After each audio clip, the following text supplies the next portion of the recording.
Bom dia, meus irmãos. Nossa leitura, 1 Coríntios, capítulo de número 6.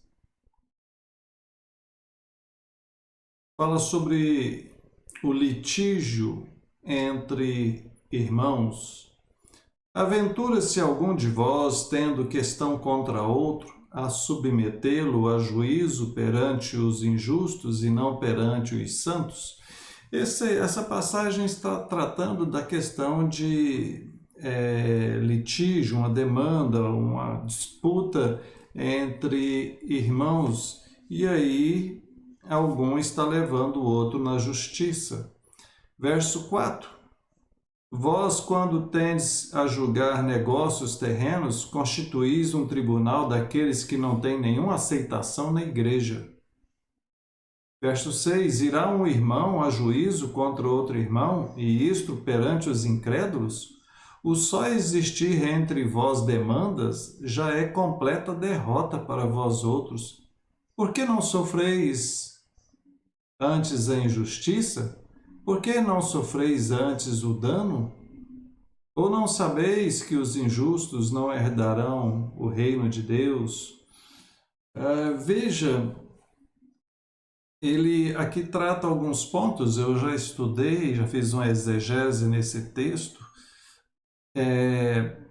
Ele está condenando aqui algumas coisas. Primeiro, o fato de haver a briga entre irmãos, né, o litígio.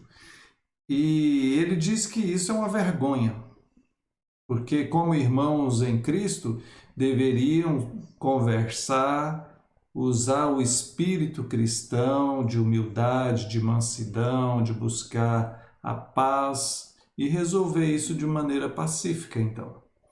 Então, quando chega a essas vias de fato, de ir para a justiça, isso é uma vergonha existir entre irmãos. Ele chega ao ponto de questionar que seria preferível para manter o bem da igreja e o bom nome do evangelho, que a pessoa sofresse o dano, sofresse o prejuízo. Tá? Embora isso não seja algo muito agradável, às vezes é preferível do que envergonhar o nome da igreja, o nome de Cristo, o testemunho cristão, entrando numa briga. A outra questão que ele condena aqui é o fato de levar isso para a justiça comum, para um tribunal comum, um tribunal do mundo, né? Sendo que poderia ser julgado na igreja. A premissa aqui é de que não deve haver disputa, mas caso ela aconteça, que ao invés de levar para ser julgado lá fora, na justiça comum, que se julgue no tribunal da igreja, ou seja, entre os líderes da igreja. Seguindo aqui, a partir do verso 12, ele fala a respeito da sensualidade. Todas as coisas me são lícitas, mas nem todas convêm. Todas as coisas me são lícitas, mas eu não me deixarei dominar por nenhuma delas. Os alimentos são para o estômago. O corpo não é para impureza. Ele está falando isso daqui porque estava havendo um problema na igreja de Corinto. Eles estavam abusando da liberdade cristã, achando que poderiam fazer qualquer coisa, que isso não iria atrapalhar a espiritualidade deles. E cita a questão do alimento aqui, porque já teve aquela questão dos alimentos, o que é alimento que podia, alimento que não podia, e como Paulo ensinou que o alimento não contamina espiritualmente, então eles estavam querendo aplicar a mesma regra na questão sexual. Bom, se eu posso comer qualquer coisa, então eu posso também fazer qualquer coisa com o meu corpo. E aí estavam partindo para o lado do pecado sexual, e aí o apóstolo Paulo diz, opa, isso não tá? O corpo não pode ser para impureza. Quando ele cita esse versículo aqui, todas as coisas me são lícitas, ele, na verdade, está usando uma frase que eles estavam pegando, ele está repetindo a frase deles, dos que era da igreja de Corinto, né? Não são os corintianos não, viu? Os coríntios, os habitantes, os moradores da cidade de Corinto, os coríntios. Então, eles estavam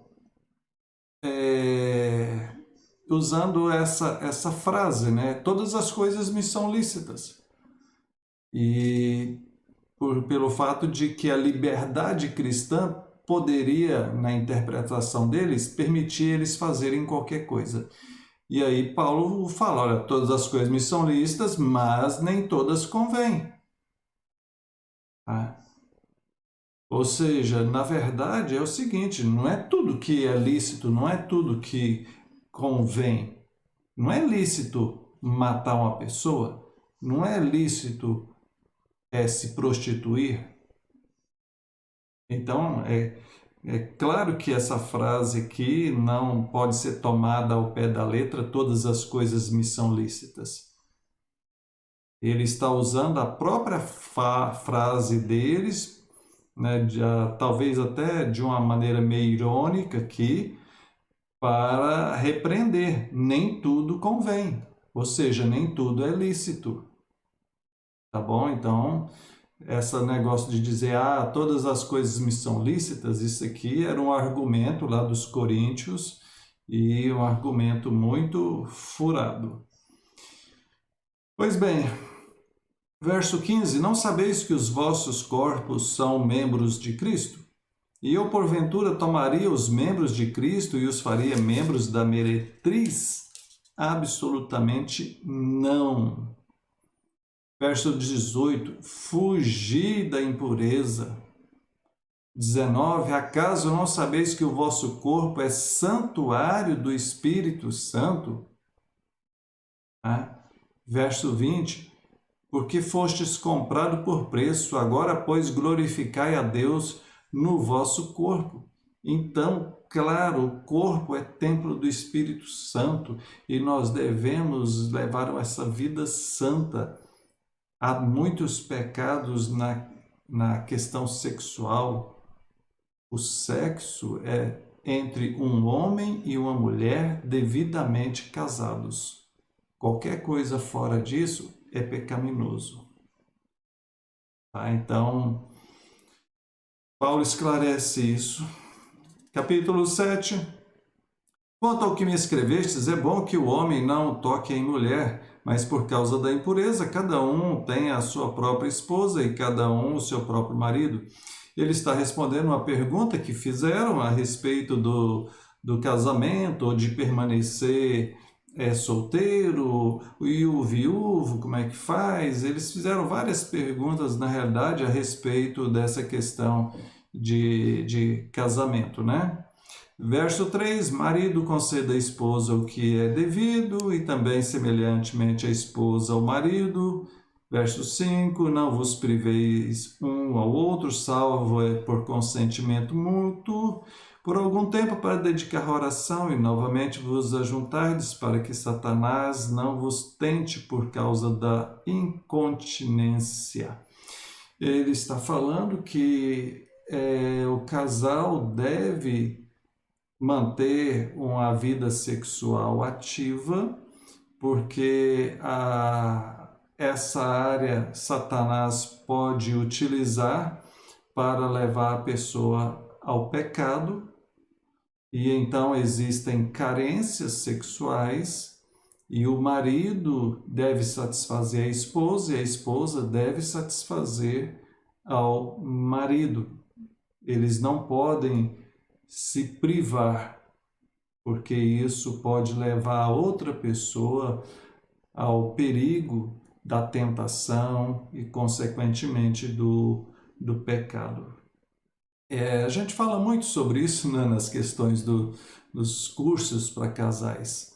Sem entrar no assunto aqui, né, eu diria o seguinte: você que é casado e que porventura tiver com alguma dificuldade sexual, procure ajuda, procure orientação, procure tratamento, procure resolver para que o seu cônjuge não venha sofrer com a dificuldade que você possa estar enfrentando, tá bom? Então, procure resolver isso para que vocês possam desfrutar.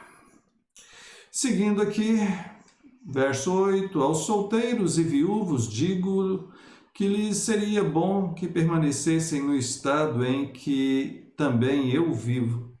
Paulo estava solteiro e ele diz aqui que o conselho é que eles permanecessem solteiros. Agora, verso 9: caso, porém, não se dominem, que se casem, porque é melhor casar do que viver abrasado. Esse viver abrasado é viver na sensualidade, correndo risco de pecar na área sexual, né? Pessoa que não consegue viver sozinho. E ele vai caminhar a explicação dele aqui, mostrando que o celibato, né? Ou seja, o não casar, permanecer sempre solteiro, que isso é um dom.